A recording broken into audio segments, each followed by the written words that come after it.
encantada, las que no las conozco, otras ya nos vimos varias veces.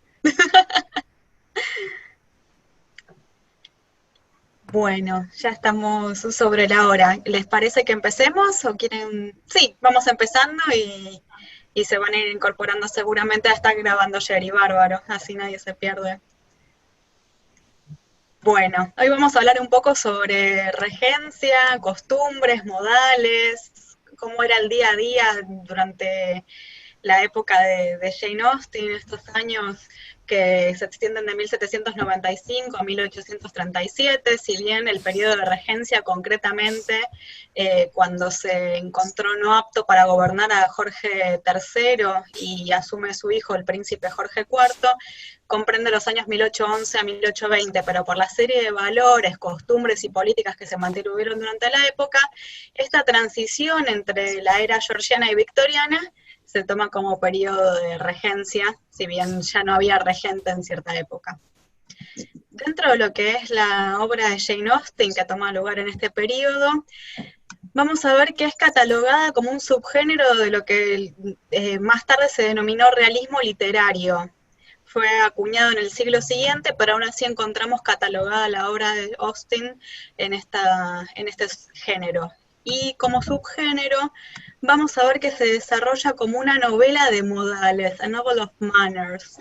¿Y por qué? Porque es un trabajo de ficción que recrea el mundo social finamente detallado con observación de las costumbres y valores de una sociedad altamente desarrollada y compleja, como podemos ver claramente en cada una de sus obras. A veces usamos de manera indistinta los términos protocolo, ceremonial, etiqueta, modales. Y bueno, vamos a ver que el protocolo es la norma escrita estatal, es la ley. Por ejemplo, hay todo un protocolo sobre el tratamiento de los símbolos nacionales en Argentina. Cada estado tiene su propia ley. Por otro lado, tenemos la etiqueta, que es el protocolo y ceremonial de las casas reales, ¿sí? Hoy prácticamente en desuso, salvo en aquellos estados que tienen realeza. Y el ceremonial, que son las costumbres, los modales, toda la cuestión más social, si se quiere. Entonces hoy vamos a hablar un poco sobre el ceremonial social en la era de regencia y lo vamos a ir viendo también con algunos ejemplos reflejados en los libros de Austen y mismo en las adaptaciones cinematográficas. ¿Cómo era un día normal para la familia gentil burguesa en el siglo XVIII? Bueno, se levantaban entre las 7 y 8 m según fuera verano o invierno. Los sirvientes estaban trabajando desde 2 horas antes, preparando agua para que se lavaran, encendiendo las chimeneas. Jerry después les va a contar todo el tema del ritual del aseo, cómo se ataviaban. Y una vez aseados se vestían para el desayuno, o sea, nada de pijamas, nada de batas, nada de trenzas. La gente bajaba a desayunar como si estuviese en un hotel más que en su casa. Y pasaban un primer tiempo antes de desayunar, unas 3 horas previas al desayuno, o sea, no consumían la primera comida ni bien se levantaban, escribiendo cartas, yendo a cabalgar si su economía lo permitía, porque podemos ver que si bien muchas personas afincadas tenían caballos para trabajar la tierra, los usaban más tal vez como una herramienta rural y era realmente una cuestión de economía y de posibilidad poder ir a cabalgar como paseo, mantener un caballo solo para el placer, para la cuestión social. Salían a caminar tal vez y practicaban música, algunos de sus accomplishments. Tal vez algún hombre saldría a una reunión con un vecino, con un, ¿cómo se dice?, con algún inquilino, arrendatario de su tierra. Y en este particular podemos decir que las damas podían caminar en soledad solo durante la mañana, por el parque o hacia la iglesia. Era el único momento de soledad, o sea, nosotros vemos en las obras de Austen que una y otra vez las protagonistas se encuentran caminando solas, pero estaba restringido a este momento del día y en las premisas de sus instalaciones. No podían caminar solas por la vía pública, siempre debían ser acompañadas por alguna otra persona. Entonces, hacia las 10 a.m. consumían su desayuno, preparado por la servidumbre, obviamente, para esta clase social, y consistía en una especie de buffet servido en la sala de desayuno o de mañana. La casa de regencia burguesa o aristocrática, sin ir más lejos, consistía de esta sala de desayuno de mañana, una sala de estar, sala de música, un salón comedor, un salón de baile, y las habitaciones en la parte superior y todavía más arriba las de los sirvientes. Se servían té, café, chocolate, hasta cerveza, acompañados por tortas, quesos, panes. Y entonces, durante el desayuno llegaban la correspondencia y los periódicos, que eran los medios de comunicación únicos y principales prácticamente, salvo el boca en boca, las reuniones sociales, no tenían otro medio masivo de comunicación o difusión, más que esa correspondencia que mantuvieran de manera profesional o particular, y los periódicos a los que pudieran tener acceso según la región en la que estaban asentados. Luego la señora de la casa debía organizar al personal, planificar el día o la semana. El hombre de la casa debía manejar la hacienda desde su biblioteca a estudio, escribir todo lo que fuera correspondencia vinculada al mundo de los negocios, llevar la contabilidad, tratar con los arrendatarios, estudiar la producción agrícola, lidiar con los trabajadores, hacer inversiones en la finca y ponerse al día con las noticias. Mientras que las cartas de familia eran reservadas para las mujeres, quienes también se sentaban a coser, o con propósitos prácticos para la confección de vestidos, más que nada, o tal vez hacían algún trabajo fino como el bordado. Y esto era hasta las 13 horas, donde comenzaba el horario social. Este horario social, que se extendía hasta las 15, en el cual se servía una comida ligera, proponía primero un cambio de vestuario, ¿sí? un segundo atuendo para el día, y en ese momento uno podía sentarse a esperar alguna visita que tuviera, una calling card, ya habían programado, siempre las visitas son contra invitación, obviamente, de familiares, amigos, vecinos, o bien disponerse a partir y visitar. Y estas visitas duraban entre 15 a 30 minutos, con el bonnet puesto, ya preparadas para salir, y continuaban su trayecto. Hacia las 16 horas, si uno se presentaba ya en ese horario, estaba como pidiendo que se lo invitara a cenar, no era tan cortés, tenías que tener mucha confianza con esa familia o amigos, sabiendo que te ibas a quedar a cenar, o que ibas a verse esforzados a invitarte. Y esta comida ligera era considerada femenina, porque vean que estamos hablando ahora de la rutina de las mujeres, ¿sí? Los hombres se fueron hacia el mundo de los negocios, a la biblioteca, y ahí se quedaron. Entonces el almuerzo era una cuestión femenina, que comprendía sándwiches, tortas chicas, vino, té y frutas. También podrían ir de compras a locales, una mercería, una cedería, si así lo permitía el pueblo aledaño. Fíjense, por ejemplo, en la última película de Emma, donde el señor Churchill dice, no estuve en este pueblo, que ahora no recuerdo, disculpen, sí, no entré en la mercería, o sea, como que esos eran los shoppings, los grandes centros comerciales para encontrarse, para intercambiar, para mirar cosas, ese tipo de local, no había otra cosa para las damas, por lo menos, no iban a ir a hacer las compras al supermercado, no, al mercado, eso era para sirvientes, que también tendrían su lugar de encuentro, ¿no? Entonces, a eso de las 17, también podrían haber ido a cabalgar nuevamente o a pasear, pero en compañía, durante este horario social. Y hacia las 17 volvían a vestirse, pero con ropa formal ya para cenar. La cena de moda era una cena tardía. Cena tardía en esa época era considerada las 6 de la tarde, tardísimo. Lo más tardío registrado en la obra de Austen es las 20 horas en los Watson. Es la cena más tardía. Pero ella cenaba alrededor de las 3:30 de la tarde, y a las 17 más o menos cuando se mudó a Southampton. Porque Jane era hija de un rector de parroquia, entonces no estaban tanto en la moda, su familia era ya más de una clase que hoy podríamos decir cuasi trabajadora, y entonces nunca tuvo esas cenas tardías tan de moda. La cena familiar duraba más o menos 1 hora, y luego las mujeres se iban a conversar a la sala de estar para luego retirarse a la cama. Lo que se estilaba era que el hombre o los hombres de la casa se quedaran bebiendo vino, o porto, estaba muy de moda en ese momento, y luego se unían a las mujeres. Si la cena era con invitados, una dinner party, duraba unas 4 o 5 horas, y entre las 19 y 22 horas se terminaba la cena y se servía el té. El té, como lo conocemos hoy por hoy, el té de la tarde, es un desarrollo posterior a la época de regencia. El té en este momento es una cuestión post cena. Si a uno le invitaban al té, lo estaban invitando tarde en realidad. Era casi como hoy podríamos decir, me invitaron a tomar algo, unos tragos. Bueno, los tragos eran té. En cambio, las clases bajas cenaban antes, alrededor de las 3:30 de la tarde, como en el caso de Jane Austen, y luego se les servía un refuerzo antes de retirarse a la cama, que era alrededor de la medianoche. O sea que imagínense, claro, estar desde las 3:30 de la tarde hasta las 12 de la noche sin comer nada más. Por un lado, las cenas eran sustanciales, y por el otro se les servía este refuerzo que en inglés se dice supper, ¿sí? Entonces, cuando hablan en los libros de la supper, no es lo mismo que dinner. Es este refuerzo, y en general son carnes frías, algún queso, una galletita, un pan.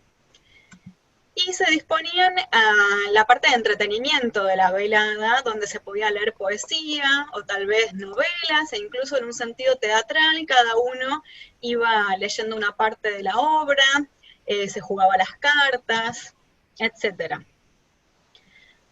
Entonces, ¿cómo es el tema de los modales? Bueno, podemos resaltar algunas generalidades. El ceremonial lo que busca es no ofender a nadie, ¿sí? Que es como también un tema muy central que vemos en la obra de Austen. No ofender a nadie. La ofensa es el ostracismo social. Entonces, la observancia de los modales y la etiqueta podía llegar a ser más importante que tener una buena educación formal, ¿sí? Del caballero se esperaba, no así de la dama, que tuviera una formación sólida en matemáticas, en literatura, en política, en idiomas, bueno, todo lo que lo ayudara, obviamente, a manejar su finca. Pero si era mal educado, tal vez no era tan valioso todo ese conocimiento, se veía desplazado. Y estos modales eran, por tanto, un signo de estatus social y riqueza, porque permitían determinar la clase social. Entonces, todos los aspectos que vemos vinculados a la compostura, la pose, la tranquilidad, la serenidad, la discreción, importantísima la discreción para la persona de regencia. Hablar bien de los demás, o sea, el chisme sí era un deporte popular, pero dentro de las familias, en ciertos ámbitos, o entre las amistades más íntimas. Uno no podía ir hablando mal de otras personas por la vida, o a un recién llegado. Bueno, este es el caso que vemos con Jane Bennet. Bingley destaca que ella siempre habla bien de los demás. Entonces también es por eso que se fija un poco en ella, que si bien no parece pertenecer a una familia de una clase acaudalada, si bien eran de la burguesía, Jane se destaca por su bondad, por su manera de ser, pero todo esto se ve reflejado en sus modales. Y los malos modales eran un mal reflejo en la familia. Entonces, en Orgullo y Prejuicio, el obrar de la señora Bennet avergüenza a todos, no es solamente la cuestión particular de ella. También estaba mal visto hablar de dinero o de política extranjera, más que nada en esa época, porque estamos en un contexto de gobernación absoluta. No hablar en un tono elevado, no hacer alarde, ¿sí? Todo lo que sea. También la señora Bennet en algún momento hace alarde de su comedor y de cuántas personas se pueden sentar en él, y las mujeres Bingley, la señora Hurst y la señorita Bingley se ríen de ella. No solamente porque consideran que es poco, sino porque está haciendo alarde y está muy mal visto, es muy vulgar para esa época. Entonces, lo que se propone es, en general, esconder las emociones. Fíjense cuando Lizzie dice de Jane que su hermana no le revela sus sentimientos ni a ella. De nuevo, si bien esta es una característica de la personalidad de Jane, que es introvertida, es sensible, es también una demostración de modales superiores para la época. ¿Y esto qué llevaba? A la condescendencia y la falsedad, en cierta forma. Entonces, bueno, uno debería presumir lo mejor de cada uno y, bueno, ir viendo las finezas de la conversación. ¿Sí? El arte de la conversación era muy bien visto porque era la mayor actividad en la época. No había otro tipo de entretenimiento que ocupara tanto tiempo de la persona de regencia como la conversación. Entonces uno tampoco podía decir cómo se sentía, especialmente si se sentía mal. Entonces, por ejemplo, miremos esta escena en la cual Darcy no le dice a Caroline que lo está molestando mientras él le escribe a Georgiana, su hermana, sino que le dice simplemente, o sea, la deja hablar y le dice, bueno, tal vez en la próxima me estoy quedando sin espacio, o sea, le dice que no, pero no le dice, deja de molestarme, me estás poniendo incómodo, estoy perdiendo la concentración. Él le contesta con amabilidad, pero en realidad le está sacando, le está diciendo que lo deje en paz.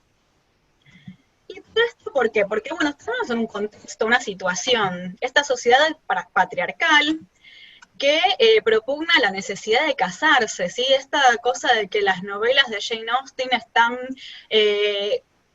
signadas sobre el casamiento y dirigidas completamente al romance. Bueno, no, volvamos sobre el tema de la novela de modales. Ella lo que está haciendo es plasmar y retratar la sociedad de la época que tenía como figura central el matrimonio, ¿sí? La familia, para tener descendencia y asegurar su continuidad. Entonces, y esto tenía una vinculación económica, la propiedad, la herencia, los títulos, la administración de la finca. Entonces, casarse no era solamente una cuestión muy importante para las mujeres, que no podían tener nada y eran tratadas casi como posesiones desde un punto de vista legal, sino que también era una especie de ascenso social o por lo menos un reaseguro para los hombres. Muchos no podían acceder a su herencia, por ejemplo, sin haberse casado o haberse casado con una persona con determinada dote y posición.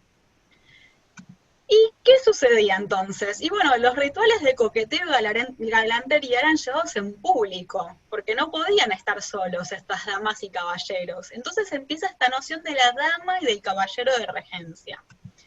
¿Qué se esperaba de las damas? Bueno, vemos este término accomplishment, la realización, ¿sí? Y son enumerados en Orgullo y Prejuicio: cantar, tener buenos modales, bailar, pintar, dibujar, tocar el piano, hablar lenguas extranjeras, saber jugar al whist, tener un buen tono de voz, expresiones, un cierto aire, caminar con compostura, leer libros interesantes. Mientras que del caballero se espera que sea amable con las damas, que ofrezca su mano para subir y bajar del carruaje, que les abra las puertas, traslade objetos pesados, o les pues someta a uno de sus sirvientes, que no sea pretencioso ni alardee, de nuevo porque es considerado vulgar, que mantenga su humildad, que hable con iguales o inferiores, pero que los superiores le hablen primero a él, ¿sí? Esta cosa de la jerarquía social es clave para la época, uno debe conocer su lugar y no desubicarse. Y aparece la figura del dandismo, del caballero impecablemente vestido. La vestimenta del caballero en esa época se complejiza mucho más de lo que venía haciendo hasta ese momento, y se requieren ciertas habilidades, por ejemplo, la cacería, ¿sí? Que era todo este evento social de zorros y ciervos, las carreras de caballos y las apuestas, el gran evento del año, que era prácticamente una fecha nacional, era el Derby en Epsom. Y todo esto se iba fundiendo en un calendario social que estaba compuesto por viajes para visitar amigos y familia, salir a pasear, deportes, observar a alguien pintar o dibujar, escuchar a alguien cantar o tocar el pianoforte. Estos eran todos los entretenimientos de la época y se plasmaban en determinados eventos como picnics durante la noche, cenas formales y bailes.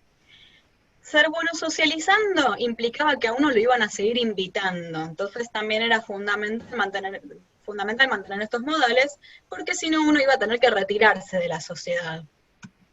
Y había obviamente lugares de moda y temporadas apropiadas para viajar, como por ejemplo Bath, que estaba muy de moda para el verano, ¿sí? Estos baños romanos que tenían aguas termales y consideraban con propiedades curativas, además de las salas de té, los salones de baile, todo el bullicio y la vida de verano de la sociedad londinense y aledaña.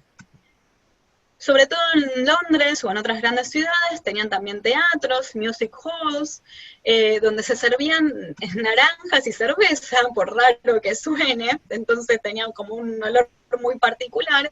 Las tabernas, reservadas obviamente, más que nada a los soldados, o sea, nosotros decimos taberna, nos imaginábamos dentro del universo de Jane Austen más bien a Wickham, otro tipo de ambiente que obviamente no era apropiado para las damas. Y los juegos de mesa que se estaban de cartas eran, bueno, ya mencionamos el whist, pero también habían otros como el panteón, el piqué y el lou, donde se apostaban peniques y hasta el monto que se quisiera. O sea, una persona podía perder toda su fortuna tranquilamente en la mesa de juego.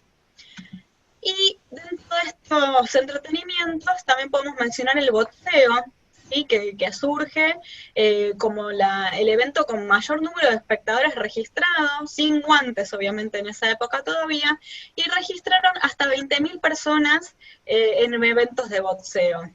Y mismo había un diario deportivo llamado el Bells Weekly, donde los caballeros podían ponerse al día particularmente sobre el mundo de los deportes.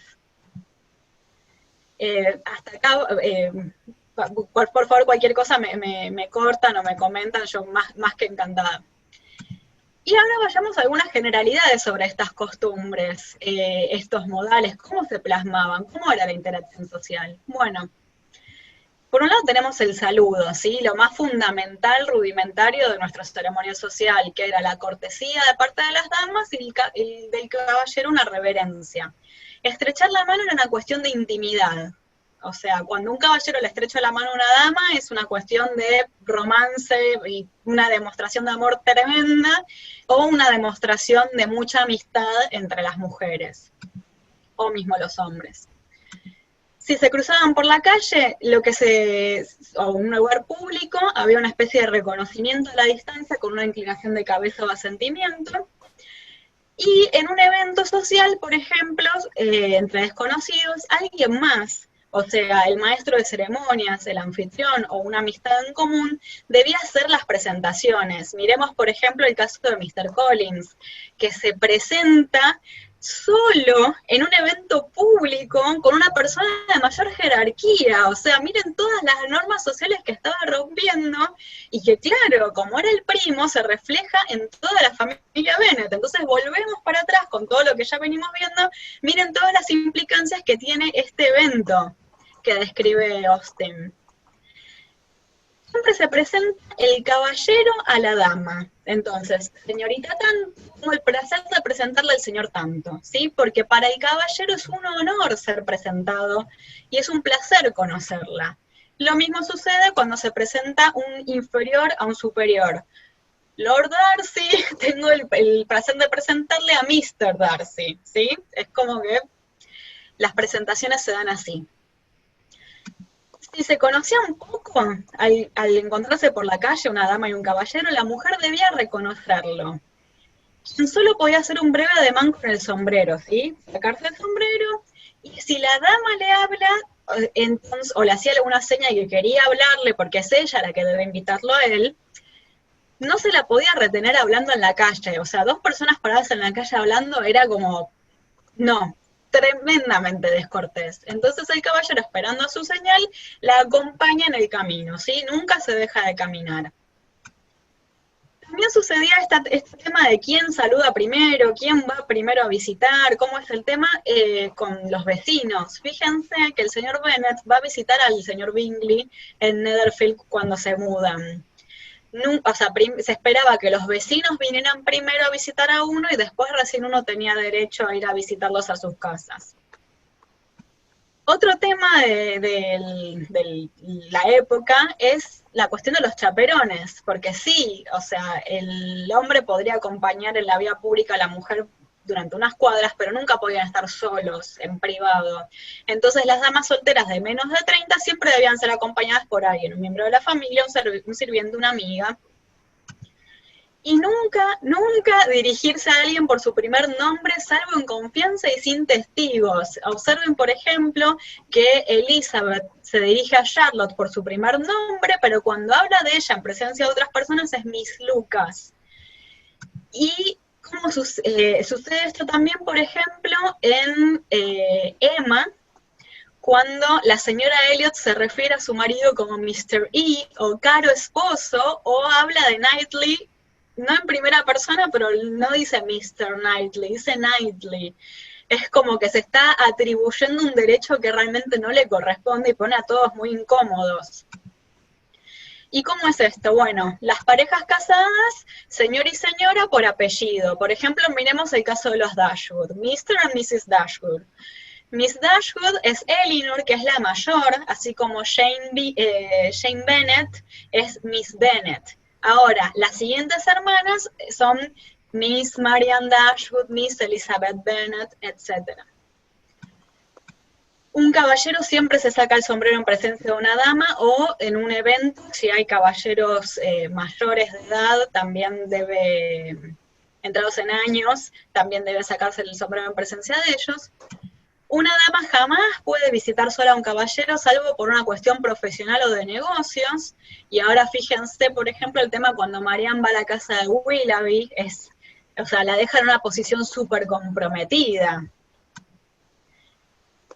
Otro tema en las conversaciones y saludos es que una dama nunca debía cortar a alguien. ¿Esto qué quiere decir? Que no debe dejar de reconocer un conocido en público, salvo que fuera absolutamente necesario, y los caballeros no tenían justificado por motivo alguno hacer esto. Entonces, por ejemplo, miremos el caso de Emma, que quiere cortar a los Martin, o el caso de Darcy, que nunca deja de saludar a Wickham. Lo detesta, tiene todos los motivos y todas las razones para retirarle el saludo, pero Darcy es un caballero, entonces no deja de saludarlo.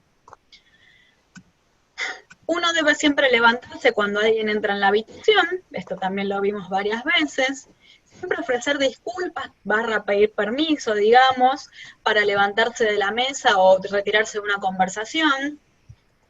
Después, otras generalidades son que la mujer siempre va del lado de la pared, tanto a pie o a caballo.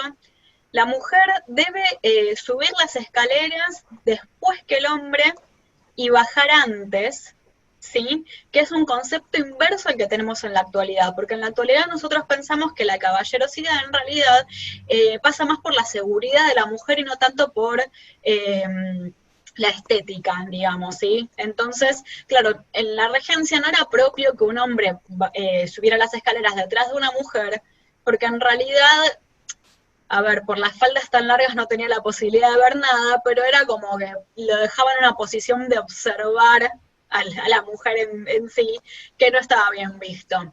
En cambio, hoy por hoy lo que pensamos es que el hombre debe estar detrás de la mujer mientras sube, por si ella se cae encima de él, y viceversa. Entonces es un concepto inverso al que tenemos en la actualidad. En un carruaje, por ejemplo, el hombre toma el asiento que mira hacia atrás. Y no se sienta al lado de la dama, salvo que sea su esposo, hermano, padre o hijo, o sea, una relación en primero o segundo grado de familia. Y es el primero en bajar para ayudarla a salir del carruaje, ¿sí? Un poco como tendríamos en la actualidad, que un hombre podría bajarse del vehículo antes para abrirle la puerta, bueno, un parangón así. También debe tener cuidado de no pisarle el vestido, y un caballero nunca fuma frente a una dama, ¿sí? Fumar es un hábito que está reservado a las reuniones de caballeros, en los clubes, en las bibliotecas, nunca en presencia de las damas. Entonces, ¿por dónde estábamos? Cierto, los carruajes y la cuestión de fumar. Otra observación que debía tener una dama cuando salía a la vida pública y social era portar un parasol para protegerse del bronceado, que estaba asociado con la clase trabajadora y la extranjería, ¿sí? No queremos que nos confundan con franceses, ¿ok? Piel inglesa, blanca, nada de sol, y bueno, fíjense justamente cómo critican la señora Hearst y la señorita Bingley a Elizabeth por estar un poco bronceada, y cómo Darcy defiende y dice que le queda bien, que le hace bien a su complexión. Y volviendo un poco a nuestro día a día de la regencia, teníamos el tema de las cartas, ¿no? La correspondencia, este medio de comunicación. Bueno, las cartas al ser tan sociales y profesionales y tener tanta relevancia, tenían toda su propia reglamentación. Entonces, el vocabulario que se utilizara, la gramática, las fórmulas de cortesía, la caligrafía, la calidad del papel, todo eso también determinaba el estatus social de una persona. Es más, hacia finales de la regencia hasta se ve papel monogramado, como una cuestión que después cayó en desuso durante la época victoriana, pero que hasta ese momento era toda una novedad. Y otra generalidad muy importante es el ingreso a las habitaciones, ¿sí? Las personas ingresaban a las habitaciones por rango social. Los miembros de la aristocracia tenían su propia jerarquía, ¿no? Entonces capaz era más fácil de determinar esta precedencia. Entonces seguían primero los duques, marqueses, conde, vizconde, barón, ¿sí? Esa era como la jerarquía aristocrática, seguidos de la burguesía terrateniente, ¿sí? Y los comerciantes eran como lo último, o tal vez seguramente no estarían ni invitados a ese tipo de evento. Y en cuanto a lo que eran miembros de la familia, ingresaban según su edad y estado civil. Entonces, ¿qué determina el ceremonial social? Mujer antes que hombre, mayor antes que menor, viudo antes que casado, casado antes que soltero. Entonces, por ejemplo, podemos ver que Lydia Wickham reclama su precedencia por sobre Jane una vez casada, que era la mayor. Y ustedes se preguntarían, bueno, ¿cómo hacían estas personas para observar todas estas costumbres? Bueno, un poco era justamente lo que llevaba cada uno en su familia, y por eso también era una cuestión social, pero también se informaban, por ejemplo, Sir Thomas Holby tradujo un libro de modales del italiano que se llama Il Cortesiano, que es de principios de 1500, o sea que vean que esto viene de antaño. Es más, el primer libro de modales que se tiene es Apuntes de cocina de Leonardo da Vinci, que era obviamente mucho más burdo en el sentido de que la sociedad estaba menos pulida, pero nació una preocupación desde el Renacimiento italiano. Y era muy popular durante la regencia que las mujeres consultaran manuales de conducta también, como Fordyce's Sermons to Young Women y Gregory's A Father Legacy to His Daughter, eran como las obras más importantes en esa época. Ahora vayamos a ver las ocasiones especiales. Empecemos por la no menos interesante, sino menos entretenida, que es el luto. ¿Qué sucede? Era negro, ni bien falleciera un familiar. Por el esposo 12 meses, por padres o suegros 6 meses, por hermanos o tíos 3 meses. Durante este periodo no podía usar joyería, los dobladillos eran más largos y tampoco podían usar telas relucientes, que ya Sherry nos va a contar un poco de todo eso. No debían mostrarse en eventos sociales y aceptar esas invitaciones era escandaloso para la época. Entonces, luego pasaban a un medio luto, incorporando grises y hasta lila con accesorios modestos. Podían asistir a un baile, pero no bailar o perderían su reputación para siempre. Entonces, vayamos un poco a los bailes. En un baile de la aristocracia, habría un maestro de ceremonias y se hacía una presentación formal a viva voz, ingresando al salón también por orden de precedencia, donde se encontraba una línea de recibo de los anfitriones que saludaban a sus invitados. No se podía bailar toda la noche con la misma persona, es más de 2 bailes estaban prohibidos y se pasaba a presumir que esa pareja estaba comprometida. No se podía llevar una dama de cada brazo, creo que esto ya cae de maduro, supongo cualquiera que haya leído una novela de Jane Austen o haya visto alguna adaptación cinematográfica sabe que el caballero que ingresa con 2 damas tiene mala reputación y las damas peor. O sea, ¿no? Es un estilo muy Lord Byron.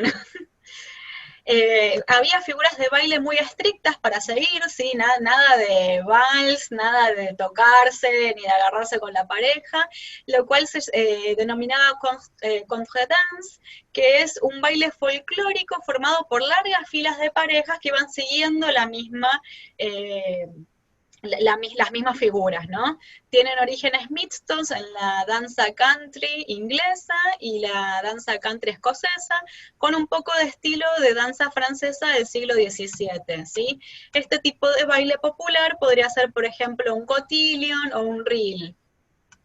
Si una quería evadir un baile, debía esconderse. No había otra opción. Eh, no podía rehusarse a bailar con quien la invitaba. Y era, de parte del caballero era muy mal visto dejar a una señorita sin bailar, que es por ejemplo lo que ocurre entre Harriet y Mr. Elton, que la deja plantada, ¿sí? Le llaman la atención sobre la dama que está sin bailar, él está sin pareja y él dice, yo soy un viejo casado. No, de muy mala educación eso, más allá de su animosidad particular. El caballero siempre invita a la dama a bailar, cosa que no es lo mismo cuando vimos el tema de la conversación, que es la dama quien le permite al caballero acercarse, y siempre se saluda antes y después de empezar a bailar, ¿sí? Con esta cortesía y reverencia. Ahora, ¿qué sucede, por ejemplo, en un teatro? Bueno, el caballero debe entrar primero para poder ubicar el asiento. En este tipo de exhibición pública se retira el sombrero por la presencia de las damas y los caballeros mayores. Y en el caso de las damas, si tuviesen un palco a su disposición, podían invitar a un caballero conocido, amigo, a sentarse con ellas allí, pero finalizado el acto debían retirarse, ¿sí? Con la cortina baja era de muy mal gusto que el caballero permaneciera en el mismo palco que la dama por toda esta situación de la proximidad y bueno, de no poder estar solos. O sea, si bien están en público, esto es casi como que están en privado, entonces no estaba permitido. Y por último veamos el caso de la cena formal, ¿sí? ¿Cómo se daba? Bueno, las damas entraban del brazo de un caballero que no fuera su pareja al salón comedor y se esperaba a los invitados que conocieran su jerarquía, su precedencia, que se sentaran en el lugar correcto y nunca tomaran el asiento del otro, ¿sí?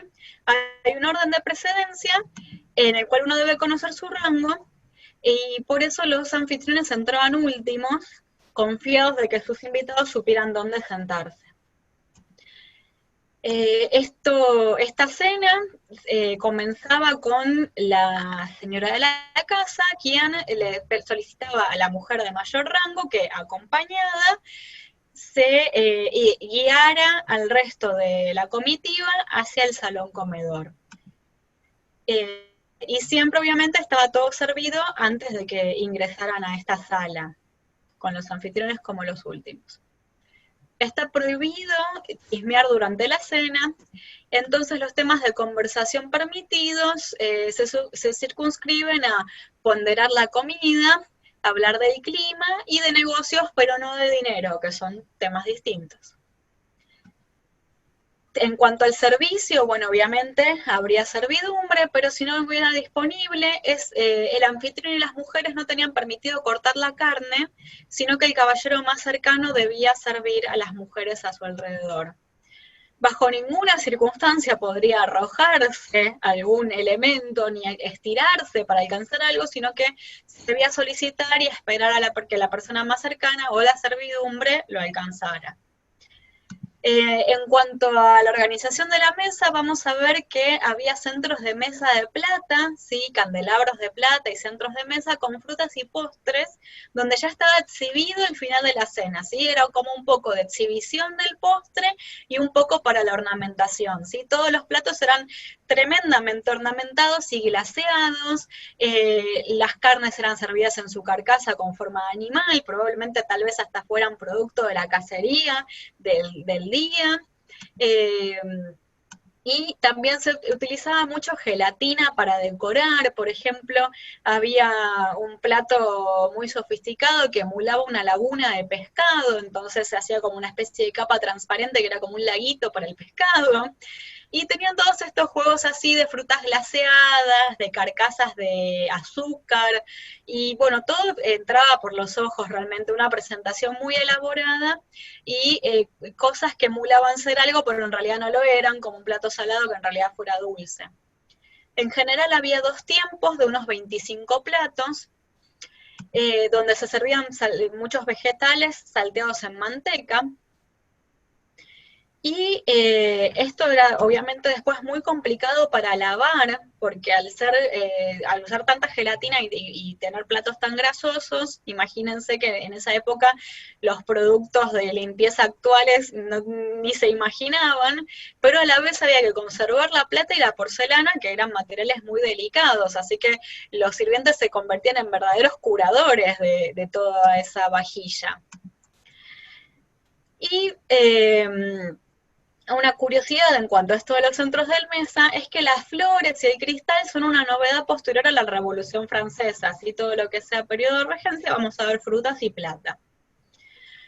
En cuanto a la forma de la mesa y cómo se sentarían los invitados y los anfitriones, vamos a ver que hay 2 tipos de mesas en esa época, la mesa francesa y la mesa inglesa. La mesa francesa o mesa imperial es aquella en la cual los anfitriones se sientan en el centro de las bandas largas de la mesa, uno frente al otro, ¿sí? En cambio, la mesa la inglesa, que es la que estamos analizando, es en la cual los anfitriones ocupan las bandas cortas, lo que nosotros denominaríamos las cabeceras, ¿sí? Entonces, de un lado tendríamos a la anfitriona y enfrente al anfitrión.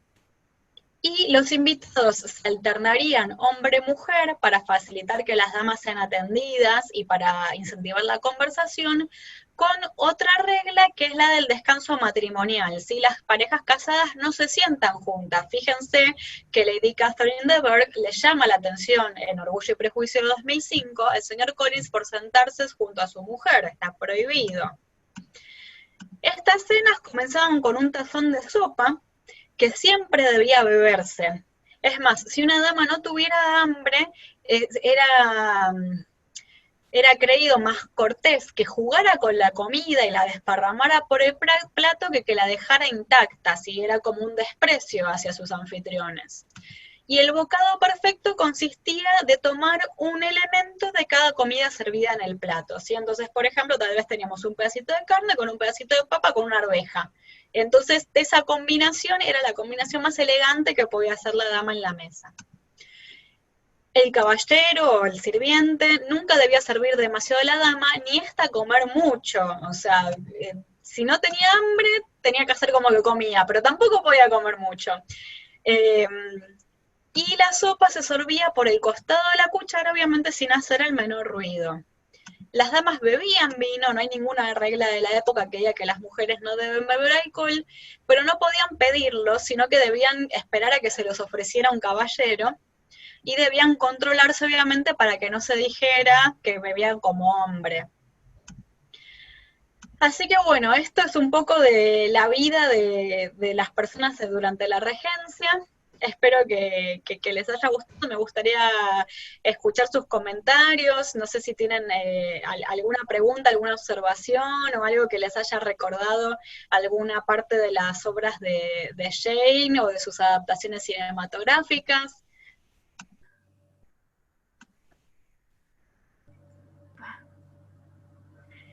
Así que bueno, si no, cualquier cosa que se les ocurra, nos interrumpen y muchísimas gracias, muy amable Juliana.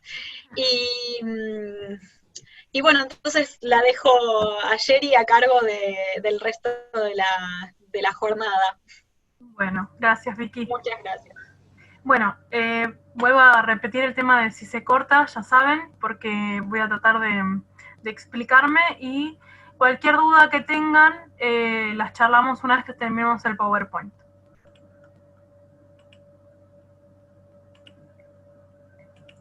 Avísenme si se ve bien, si se ve claro. Ahora está cargando.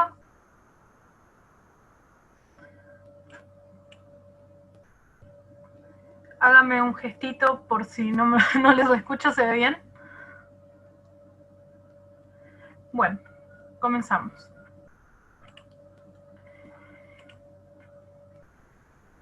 Acá lo que tenemos es las telas que se usaban en el 1800, o sea, en la época de regencia. Yo puse, como había mencionado Vicky, 1795, pero tengan en cuenta que la moda de 1795 no era la misma que la que conocimos después, más que nada en las adaptaciones de Jane Austen. Siempre nos vamos a basar sobre estas charlas en las novelas de Jane Austen.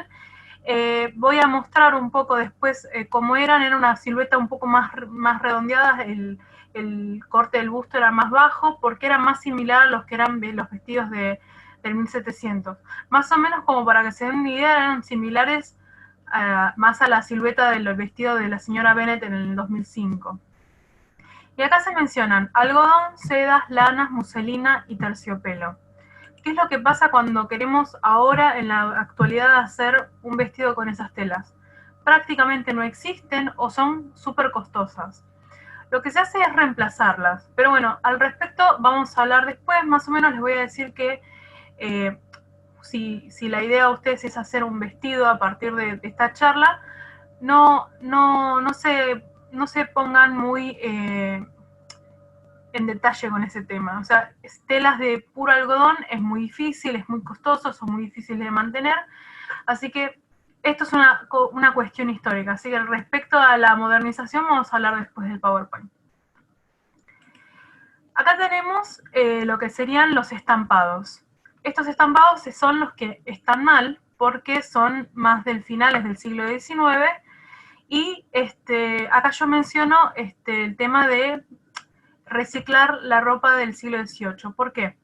Porque a veces encontramos algún estampado que nos gusta, pero nos damos cuenta que es un estampado que es más del siglo XVIII. Lo que podemos hacer es simular que estamos reciclando un vestido de esa época, de finales del siglo XVIII. Como ven, en la del 2005, la señora Bennet tenía un vestido pasado de moda, que en realidad no era lo mejor, porque convengamos que no eran personas completamente pobres, sino tranquilamente podría haber adaptado su vestido con la misma tela. Y acá tienen más o menos ejemplos de lo que son estampados. Estos estampados se pueden conseguir hoy en día en telas capaz de algodón, capaz que tienen un poco de poliéster, pero repito, eso no le tiene mucha importancia. Lo que sí tiene mucha importancia es el tema del tamaño de los estampados. Fíjense que tenemos estampados chiquitos. Esta tela, a ver, esta tela que tenemos acá es como si fuera un plumetí. Y es una tela que es también de algodón. Pueden encontrar que tenga un poco de poliéster, pero repito, no le den mucha importancia al tema. Continuamos hoy. Esperen que se me... Ahora sí. Bueno. Perdón. Acá tenemos el tema de los colores de los vestidos de regencia, que si bien habían muchos colores, como por ejemplo los violetas, sí se usaban, pero siempre traten de mantenerlo en colores más que nada pasteles, o en inglés le dicen jewels, pero no sé por qué, no le encontré bien la traducción, pero siempre traten de mantenerse en colores más apagados, o de último un azul oscuro como el que tenemos acá, y colores claros. Durante el día se solían usar colores claros, como mencionó Vicky. Para despertarse siempre tenían un vestido sencillo, como quizás el que tenemos acá. Ay, no puedo escribir, perdón. Este vendría a ser un vestido de día. Es un vestido simple, como ven, no tiene mucha ornamentación. Los vestidos que tenemos acá podrían ser más de noche, pero eso vamos a verlo más en detalle en las siguientes imágenes.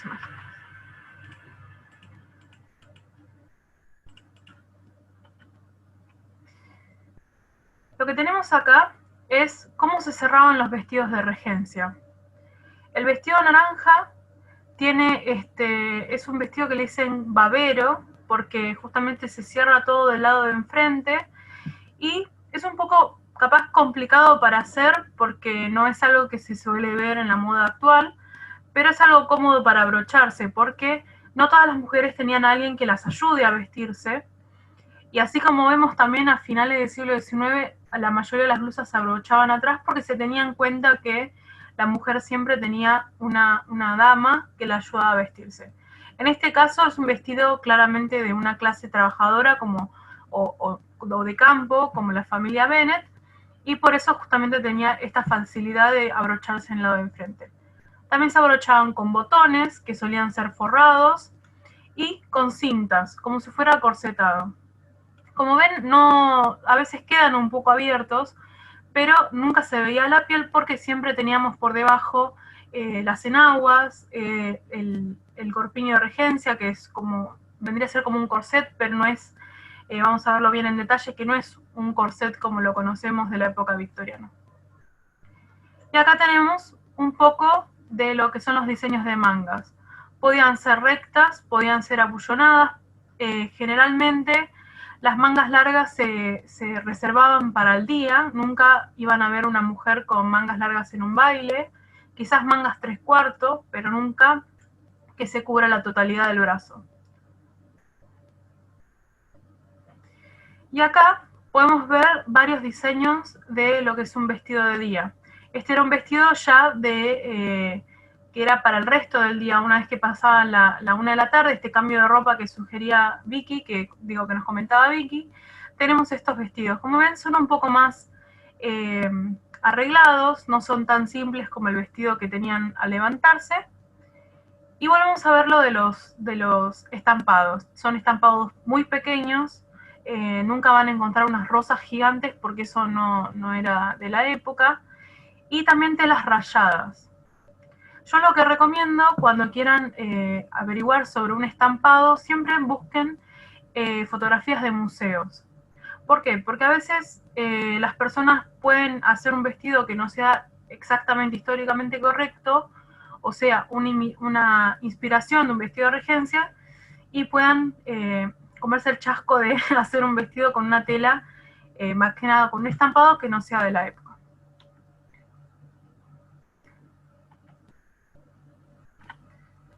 Y acá volvemos un poco a lo que hablaba Vicky de las costumbres. Algo que era esencial en el vestuario de las mujeres era que la mujer esté con el cuello y el pecho tapado. Era muy importante, así que se usaba el fichu o el chemisette. El fichu son estos dos primeros que tenemos, que es como un pañuelo que se metía por dentro o por fuera, anudándolo. Lo vemos en Sensatez y Sentimiento con Emma Thompson, que se ve bastante esto de cubrirse. A veces en las adaptaciones no se tiene muy en cuenta este detalle y es muy importante. Después tenemos el chemisette, que es lo que vemos en la última fotografía. Es como si fuera una parte de la camisa. Es como que simula ser una camisa, pero en realidad solamente cubre la espalda, el pecho y tiene una decoración en el cuello. Y acá sí, tenemos los modelos de un vestido de noche. Podemos ver que tienen arreglos más, tienen una ornamentación más elaborada. Siempre eran bordados los que se usaban, se bordaban flores, se hacían detalles con la misma tela, una tela similar. Y como ven, siempre es con mangas cortas. Y lo más importante, lo que es el vestuario de noche, siempre se tenía que utilizar guantes. Acá vemos que Emma, justamente en la película, no los tiene. Pero yo creo que es una cuestión cinematográfica, porque si vemos en Orgullo y Prejuicio 2005, en la escena del baile en Netherfield entre Darcy y Lizzie, ella no tiene guantes, pero Jane sí los tiene. Porque, en mi opinión, lo que intentaba hacer es los directores cuando hacen estas escenas de baile que son tan intensas, es mostrar un poco de la intimidad. En la época, como comentaba Vicky, con el tema de que nunca tenían estos momentos de soledad las parejas, mostrar que dos personas se tocaban sin guantes era totalmente bochornoso, no estaba permitido por ninguna circunstancia. Acá seguimos con los vestidos de noche. Vean que hay otro tipo de escotes. También pueden buscar un poco de lo que es la moda francesa, porque entre países se variaba mucho. Las francesas tenían otros modelos, otras transparencias. También a veces los vestidos solían ser más transparentes. Y vemos, por ejemplo, en la última foto del vestido blanco, el uso de un chal como un detalle, con algo tan sencillo como un shawl, como los que podemos conseguir en cualquier lado, y una cinta le damos un aspecto como más, no sé, es como un aspecto más elegante. Lo que tenemos acá es algo que yo sugiero mucho a las personas que inician a hacerse vestidos de regencia, porque muchas veces el presupuesto no da para hacer 2 vestidos, uno de día y uno de noche, y lo que yo siempre sugiero es que inicien siempre con un vestido de color claro, que pueda ser fácil de combinar con otras cosas. Tenemos en esa ilustración en blanco y negro un vestido que es largo con un sobrevestido que es completo. Eso era muy común en la época, se usaba justamente para tener un cambio de vestuario sin necesidad de hacer un vestido completo. Pero en caso que quieran hacer algo más elegante, tenemos este vestido blanco con el sobrevestido, que cabe aclarar, no encontré otra foto que no tenga cola. La cola era generalmente de la corte, así que yo sugiero, más que nada también por una cuestión de comodidad, que comiencen con uno sin cola, un sobrevestido corto, con esos detalles y corto. Y bueno, en general, bueno, ahí tiene más ejemplos. En estas imágenes del costado tienen un sobrevestido que es transparente y va por encima del vestido. Y como ven, es una tela que también suele contrastar.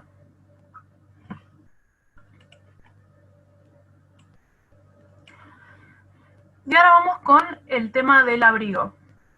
En la regencia había comenzado una moda de estas telas más delgadas, a lo que se compara con la moda del siglo XVIII.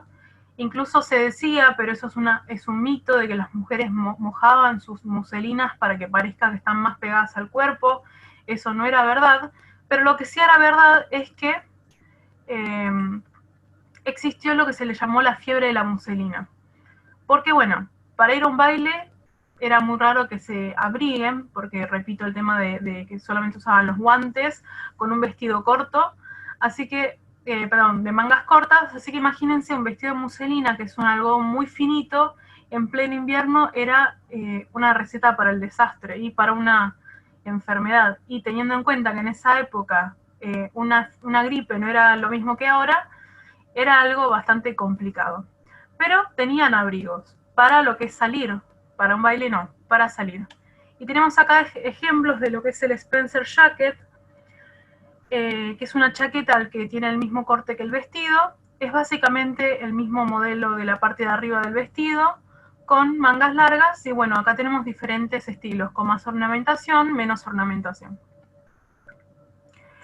Y esto es un poquito más centrada a la regencia. Se empieza a usar el pelisse, que es un tapado que sigue la silueta del vestido de regencia, pero es muchísimo más abrigado. Como ven, ahí en el rojo que está debajo, ya usa un manguito, usa un pieles como para estar mucho más abrigada. Creo que, bueno, esto se puede usar en cualquier momento de la regencia, se hace en recreación de regencia, porque el frío con un vestido de regencia a veces es... Y acá les dejo ejemplos de guantes. Los guantes cortos que vemos son los guantes que estaban obligados para salir de la calle, a la calle. Siempre que se salía a la calle tenían que estar en la cabeza cubierta con un bonnet, con un sombrero y las manos con guantes. Este guante verde y este guante beige que tenemos bordado, que son más largos, son guantes de noche. Y ese guante a crochet que vemos a un costado es un guante que se usaba generalmente dentro de la casa. También se podía usar por fuera de la casa, pero era como para que tenga más libertad la mano. ¿Quieren cortar ahora? Así volvemos y no nos interrumpe, ¿les parece?